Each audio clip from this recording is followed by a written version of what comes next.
ನಮಸ್ಕಾರ ಪ್ರೀತಿಯ ವೀಕ್ಷಕರಿಗೆ.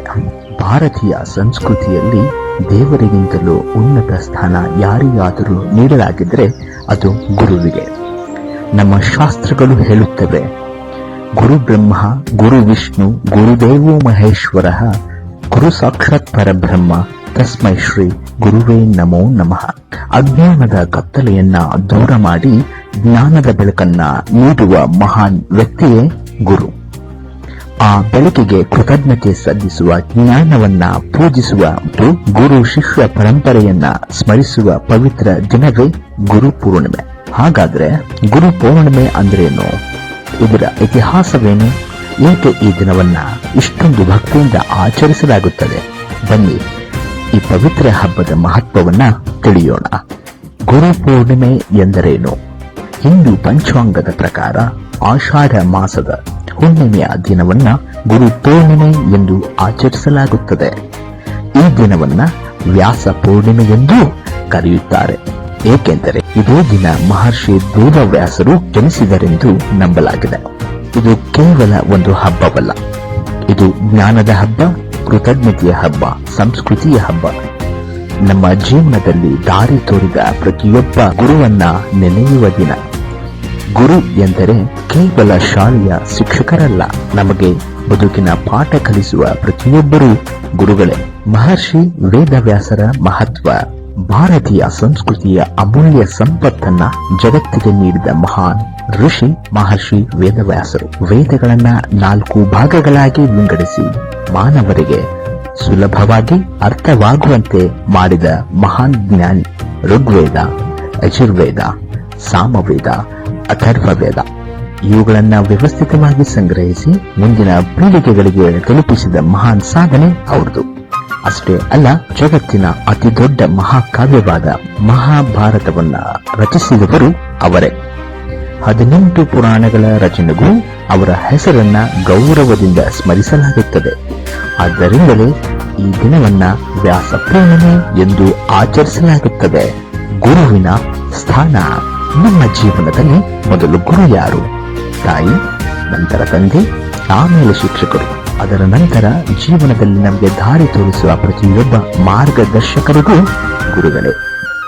ಕೇವಲ ಪುಸ್ತಕದ ಜ್ಞಾನವನ್ನ ಕಲಿಸುವುದಿಲ್ಲ, ಅವರು ಬದುಕುವುದನ್ನ ಕಲಿಸುತ್ತಾರೆ. ಸರಿಯಾದ ನಿರ್ಧಾರ ತೆಗೆದುಕೊಳ್ಳುವುದನ್ನ ಕಲಿಸುತ್ತಾರೆ. ಸತ್ಯದ ದಾರಿಯಲ್ಲಿ ನಡೆಯುವುದನ್ನ ಕಲಿಸುತ್ತಾರೆ.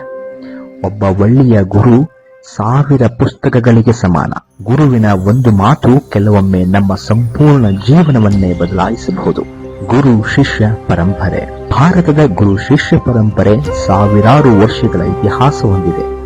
ಹಿಂದಿನ ಕಾಲದಲ್ಲಿ ವಿದ್ಯಾರ್ಥಿಗಳು ಗುರುಕುಲದಲ್ಲಿ ವಾಸಿಸಿ ಶಿಕ್ಷಣವನ್ನ ಪಡೆಯುತ್ತಿದ್ದರು. ಅಲ್ಲಿ ಕೇವಲ ಪಾಠಗಳಷ್ಟೇ ಅಲ್ಲ, ಶಿಸ್ತು, ಸಂಸ್ಕಾರ, ಆತ್ಮವಿಶ್ವಾಸ, ಸೇವೆ, ನಾಯಕತ್ವ ಇವೆಲ್ಲವನ್ನ ಕಲಿಯುತ್ತಿದ್ದರು. ಶ್ರೀರಾಮರು ಮಹರ್ಷಿ ವಶಿಷ್ಠರಿಂದ ಶಿಕ್ಷಣ ಪಡೆದರು. ಶ್ರೀಕೃಷ್ಣರು ಗುರು ಸಾಂದೀಪನಿಯವರ ಆಶ್ರಮದಲ್ಲಿ ವಿದ್ಯಾಭ್ಯಾಸ ಮಾಡಿದರು. ಈ ಪರಂಪರೆಯೇ ಭಾರತದ ಜ್ಞಾನ ಸಂಸ್ಕೃತಿಯ ಬಲವಾದ ಅಡಿಪಾಯವಾಗಿದೆ. ಇಂದಿನ ಕಾಲದಲ್ಲಿ ಗುರು ಪೂರ್ಣಿಮೆ. ಇಂದು ಕಾಲ ಬದಲಾಗಿದೆ, ಆದರೆ ಗುರುವಿನ ಮಹತ್ವ ಕಡಿಮೆಯಾಗಿಲ್ಲ. ಇಂದು ಶಿಕ್ಷಕರು ಶಾಲೆಗಳಲ್ಲಿದ್ದಾರೆ, ಪ್ರಾಧ್ಯಾಪಕರು ಕಾಲೇಜುಗಳಲ್ಲಿದ್ದಾರೆ, ಆಧ್ಯಾತ್ಮಿಕ ಗುರುಗಳು ಸಮಾಜಕ್ಕೆ ಮಾರ್ಗದರ್ಶನ ನೀಡುತ್ತಿದ್ದಾರೆ. ಹಾಗೆಯೇ ನಮ್ಮ ಜೀವನದಲ್ಲಿ ಒಳ್ಳೆಯ ಮೌಲ್ಯಗಳನ್ನ ಕಲಿಸಿದ ಹಿರಿಯರು, ಪೋಷಕರು ಮತ್ತು ಮಾರ್ಗದರ್ಶಕರು ನಮ್ಮ ಗುರುಗಳೇ.